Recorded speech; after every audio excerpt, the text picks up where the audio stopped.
Fala, Ciel, fazendo mais um programa da Band Sports aqui no canal com o G4, onde o Bessone vai fazer uma análise aí minuciosa do Coringão dessa terça-feira. Vale a pena destacar aqui os créditos, os agradecimentos, eu vou deixar aqui na descrição do vídeo, ok? Lembre-se de deixar o seu like, se inscrever no nosso canal para fortalecer. Então, sem mais divulgação, vamos para o programa. Muito bem, senhores. O Corinthians, hein? Quem diria, falando em grana, em SAF, não sei o que lá. O sonho na brincadeira. No sonho na brincadeira já tá mirando a Libertadores. E tem o Memphis agora em lua de mel. Você tava preocupado que o Memphis andando muito pro São Paulo? Muito solto. Que história é essa? O resto tá com medo. Não, é bacana ver as imagens. Ontem ele foi pro... tem o nome aqui do bairro, mas enfim, é no Santo André. Que é grande em Santo André. Em Santo André, mas é o bairro. Santo André. Vamos falar bem direito da minha cidade. Não, ela é um bairro em Santo André. Qual bairro? Eu conheço tudo lá. Peraí. Mas tudo bem. Depois... Conhece nada, conhece só o Bruno Daniel. Bruno José Daniel, o estádio que tem rodinha. Toda vez que eu vou lá... Olha lá, ó, tá todo... Jardim Santa Cristina. Jardim Santa Cristina. Eu, de fato, não conheço. E aí ele foi lá porque a mulher que está fazendo o cabelo dele e fazendo... ele tava com o cabelo, mas agora fez uma trança ali, um negócio... E aí ela mora lá e ele foi até lá, provavelmente vazou a informação e a comunidade, o local virou essa loucura que virou aí. Brejinha e tal, os caras gritando Corinthians, lá, ela tá fazendo o cabelo dele, ficou como combinado, mas acho que vazou a informação, ela já tinha feito outra vez, só que dessa vez vazou a informação. Aí, ó. E aí o Corinthians volta só quarta à tarde, né? E ele é a segunda data FIFA que ele não pega, por exemplo, eram 3 dias e meio. Fala da frase do Koeman lá. Um voozinho rápido, se ele quisesse ir pra Holanda, é a segunda data FIFA que ele fica por aqui. Ele não foi convocado, só vai ser convocado possivelmente em março. Março, na primeira data FIFA, o Koeman disse que tá de olho nele, enfim, tá vendo que a melhora dele, que ainda não dava nessa data FIFA, mas que na próxima tá aberto. Mas é muito assim, é o que eu falei aqui faz, sei lá, 10 dias isso. Pra mim, cara, a adaptação dele ao Brasil, ao futebol brasileiro, a São Paulo, ao torcedor, o envolvimento dele é acima do que eu imaginava que ele estaria fazendo. Eu achei que ia ter uma frescurinha ou outra, faltar num treino ou outro. Né? Tava esperando. Não, talvez não o Rames. Porque o europeu aqui não costuma dar esse tipo de brecha quem joga aqui. Você vê o Payet dando 1000 problemas no Vasco? Não, até hoje... Não, mas não tá no problema. Por Não. Os europeus, eles estão vindo ao Brasil e não dando tanto trabalhos assim, não sendo tão estrelas, nada. Mas igual ele está, eu confesso que eu também não esperava. Tá um cara, pelo que as pessoas falam, simples pra caramba. Todo pós-treino, ele para o carro dele na porta, do lado de fora do CT, desce do carro... E atende todo mundo. Aliás, outros jogadores aproveitam que sabe que ele vai parar e sair do carro para atender. E aí aproveita, fica toda a filinha de carro e vaza para ir embora para casa logo. E o cara com uma paciência de atender todo mundo, tal. Assim, pode ser uma coisa boa, mas é uma promessa que ele deu a entender que ele faria. Lembra na coletiva ali, todo de terno? Aliás, tem uma montagem hoje que é ele chegando. Ele tava de terno lá, todo...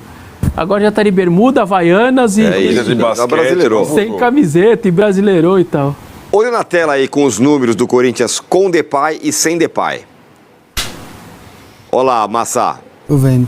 Com o Memphis, 10 jogos, 100, 57. Vitórias, 6, 100, 20. Empates, 2, 100. Ele, 16. Derrotas, 2, sem ele, 21. Com ele, o aproveitamento é de 66%, sem ele, 44%. Massa. O aproveitamento dele é espetacular, né, cara? É um jogador muito bom. Ele é muito bom jogador. E outra, eu achei que ele fosse ter dificuldade de adaptação com a questão física, contusão e tal. Não, o cara saiu de Cuiabá, foi pra Argentina, frio, jogou e tal. Quantos na sequência? Ele tá indo bem, cara. 5? Ele tá indo bem. Eu acho que a preparação dele acabou sendo, aí acho que é um mérito, né? Muito bem feita, né? Um cara que estava inativo praticamente e agora pegar essa série... A gente falava que o Ramon Dias tinha se perdido no revezamento, que ia ter que usar o Memphis em todos os jogos. E usou e ele suportou, jogando bem todos os jogos.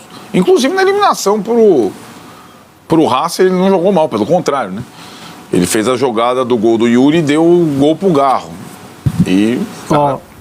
85 minutos contra o Inter, 76 Atlético Paranaense, 90 do Racing, 90 em Cuiabá, 79 Racing, 63 Palmeiras, 78 Vitória. 7 partidas? 1, 2, 3, 4, 5, 6, 7. 7 partidas como titular.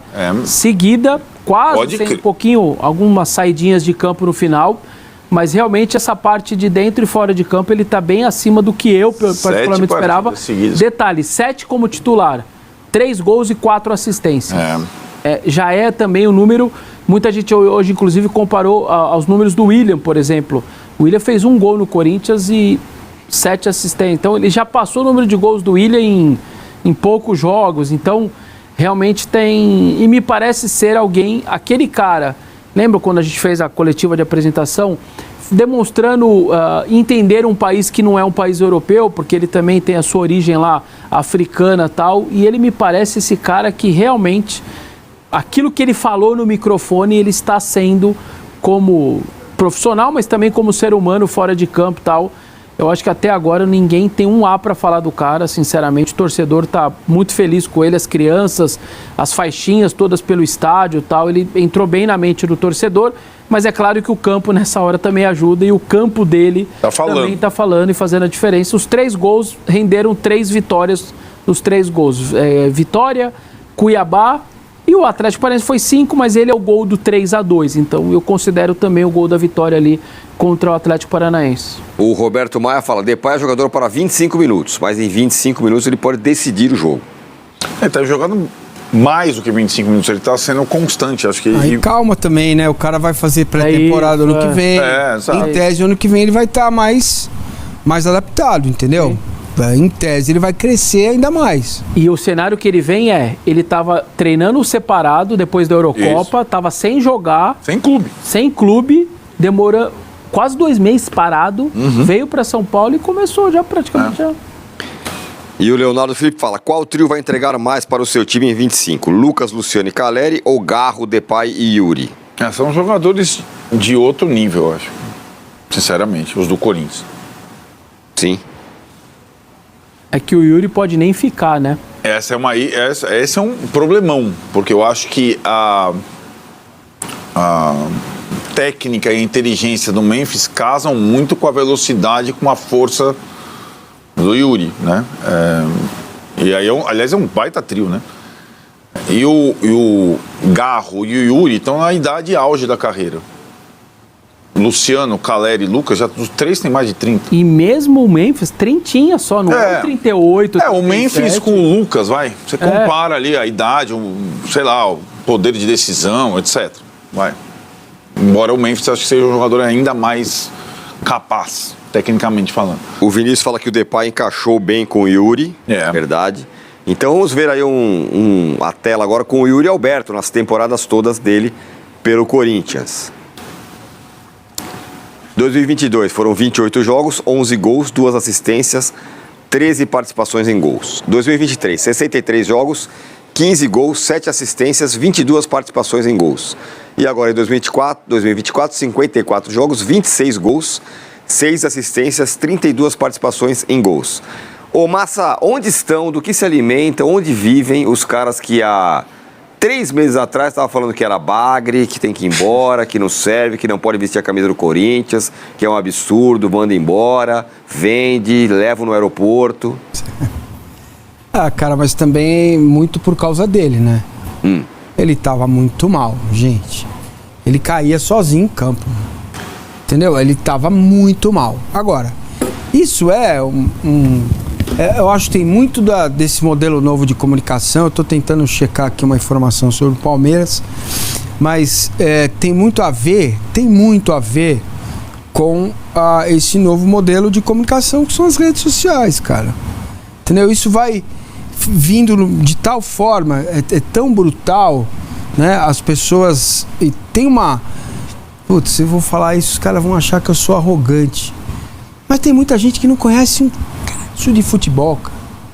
Entendeu? Então o cara é emocionado, tem lá umas redes lá, que pessoas que o seguem, e ele vai descendo a lenha, porque ele vê que aquele desenho do Yuri Alberto caindo, não sei da onde, você viu isso?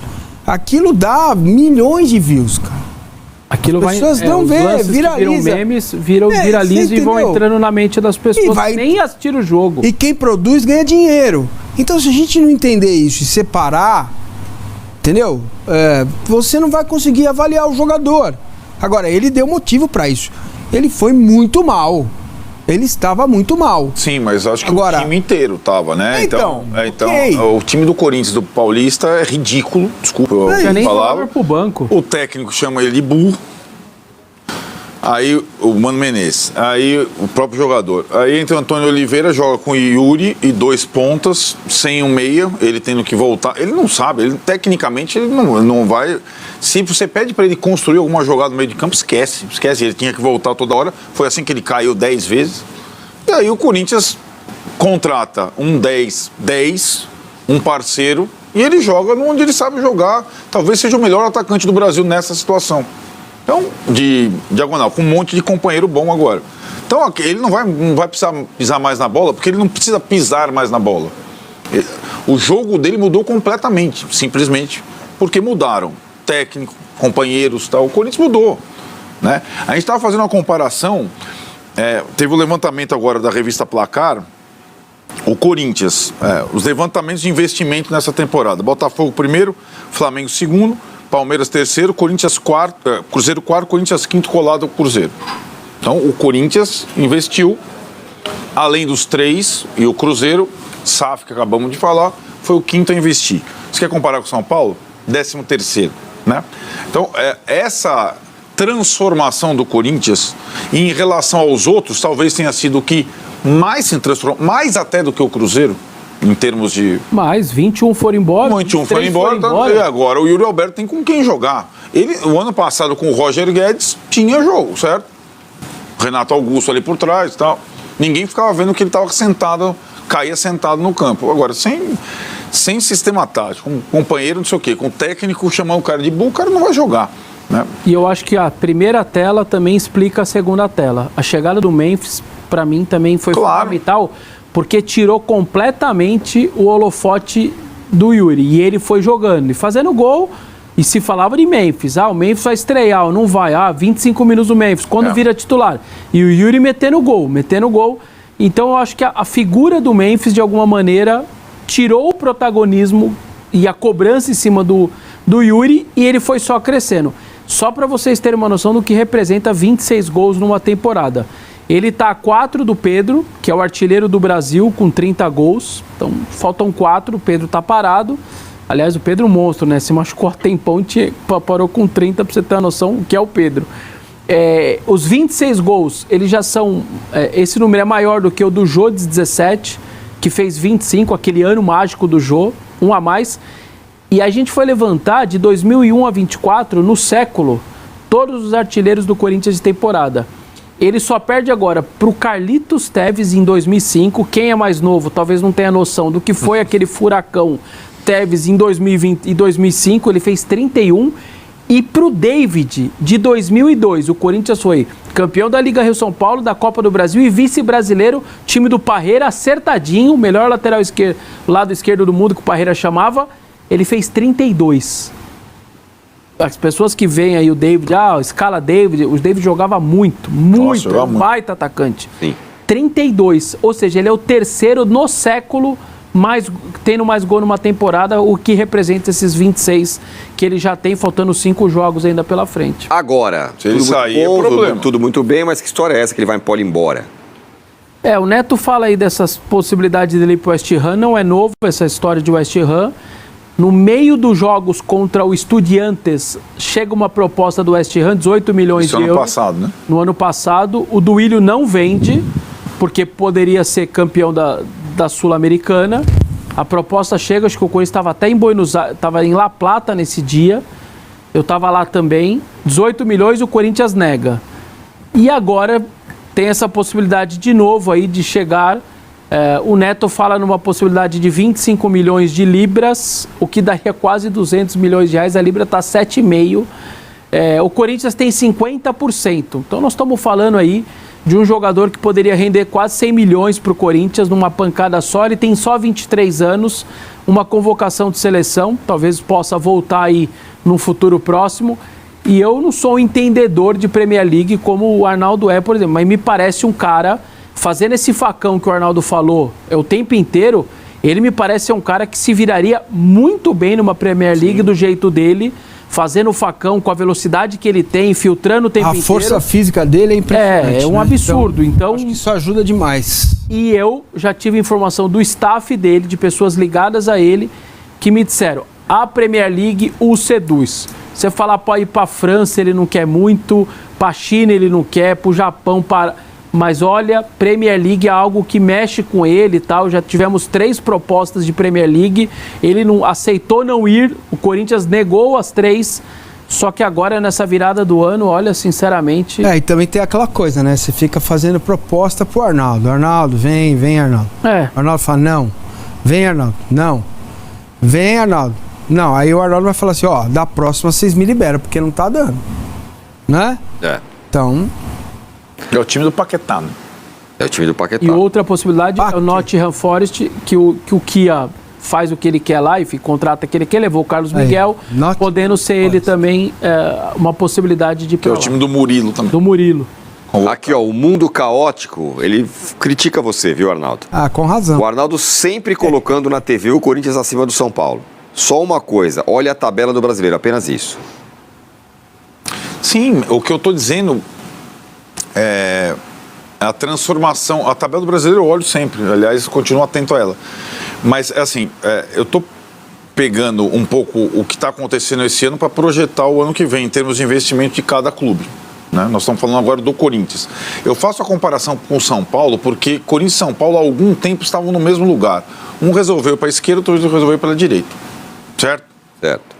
Ainda mais no ano que vem. Então segue um para cá e o outro para lá. Né? Em termos de investimento, não vai ter comparação. O São Paulo hoje tem a nona folha de pagamento do país. Nona. O Corinthians está entre as 4. Sim. Então, assim, quando você... E o São Paulo terá, possivelmente, no ano que vem, não estará entre as 10 folhas de pagamento do país. Tendo tem 20 clubes na Série A. Só estou falando o que vai acontecer. Porque foi uma decisão que o São Paulo tomou. Certo? Sim. E esse ano a receita... E o Corinthians, cara, dependendo se for para Libertadores e tal, o Corinthians vai continuar rasgando o dinheiro. Ele vai nessa. Ele vai nessa. A tendência é que o Corinthians tenha uma folha de pagamento ainda maior o ano que vem. Se vender o Yuri, beleza, vai contratar. Você acha que vai contratar quem? Vai contratar um jogador. O Vessone falou, repatria o Roger Guedes, vai não sei o que lá, vai não sei o que lá. São caminhos completamente diferentes nesse momento. Eu não sei se tem projeção, mas o São Paulo deve faturar o quê de novo? 600, 650 talvez? Eu não sei se tem alguma... Há uma projeção no Corinthians de novo de passar de 1 bilhão de receita em 2024, porque vendeu Murilo no começo do ano, vendeu o Moscardo, enfim, vendeu molecada, vendeu o Wesley agora. Sim, mas há 3 meses, até 2 meses, 1 mês e meio, os caras no PowerPoint lá aumentou a dívida em 200 milhões. Né? Isso. A dívida é 2,3 bi contra 700 milhões. Uma hora vai dar errado. Uma hora vai dar errado. Atenção, Corinthians, uma hora vai dar errado. A dívida do Corinthians já é 3 vezes a do São Paulo. 3 vezes.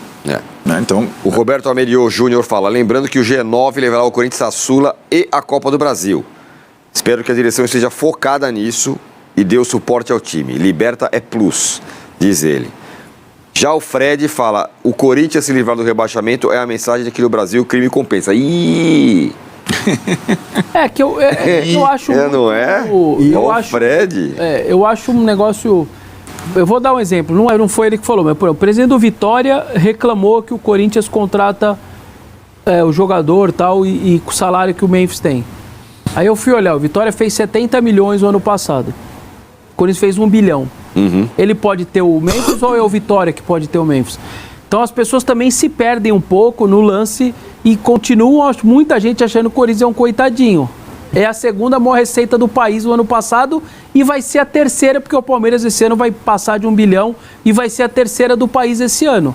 Então ele tem muita dívida, mas ele tem muita receita e gira muito dinheiro. E só tem essa dívida alta porque os caras fizeram tanta bobagem, tanta M, que o clube está nessa situação, porque ele segue arrecadando muito alto com tudo que ele tem, de cota de TV, de patrocínio, de torcedor, de arquibancada, sócio-torcedor, de tudo. Fala, fiel. Trazendo o primeiro noticiário do Coringão dessa terça-feira, dia 12 de novembro. Corinthians, né, que vai ficar aí um tempo parado por conta da data FIFA, né? Mais uma data FIFA, ele nem aguenta mais, mas é isso aí, temos que encarar, né? Coringão via em uma excelente sequência de 4 vitórias. Tomara que depois dessa data FIFA aí, Coringão volte com força total. E vai ser um jogo, galera, de 6 pontos. Vai ser contra o Cruzeiro. Jogo válido pela 34ª rodada do Campeonato Brasileiro e vai ser na Neoquímica Arena. O jogo é importantíssimo, porque o Cruzeiro está a 6 pontos pro Coringão por 47 pontos. E é o primeiro time classificado para a pré-Libertadores, já que havia o G7, né? Por conta do título do Flamengo na Copa do Brasil. E ainda pode abrir até um G9, dependendo aí se o Botafogo for campeão da Copa Libertadores. Isso também é fato pro Cruzeiro ser campeão da Sul-Americana. É importante destacar que o Cruzeiro vem com um time em reserva para enfrentar o Corinthians na Neoquímica Arena. Isso porque ele já vai encarar o Racing da Argentina, jogo válido pela final da Sul-Americana. Segundo alguns levantamentos recentes, o Corinthians tem 6% de chances aí de conseguir uma vaga na pré-Libertadores. 6% de chance, galera, pra quem não tinha nenhuma. Pra quem ia ser rebaixado já é muita coisa, né? E o risco de rebaixamento caiu para menos de 1%. Isso significa que dificilmente Coringão vai cair para a segunda divisão, algo que a mídia já tinha decretado, não é mesmo? Vamos fazer aqui algumas informações do Coringão dessa terça-feira. Com a possibilidade do Brasileirão virar G9, Corinthians enfrentará rivais diretos na luta por uma vaga na Libertadores 2025.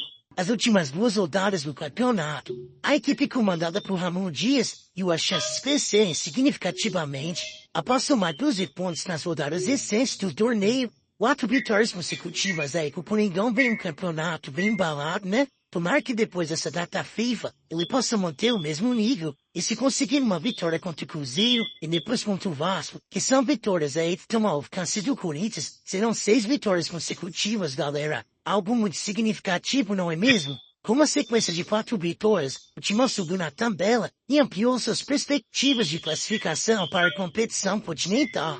E aí, torcedor, você acha viável aí o Coringão pegar uma pré-Libertadores? Comente aí. E eu vou ficando por aqui. Lembre-se de deixar o seu like, inscrever no nosso canal e ative o sininho das notificações para ficar sempre muito bem informado sobre todas as notícias do Corinthians. Então até o próximo vídeo.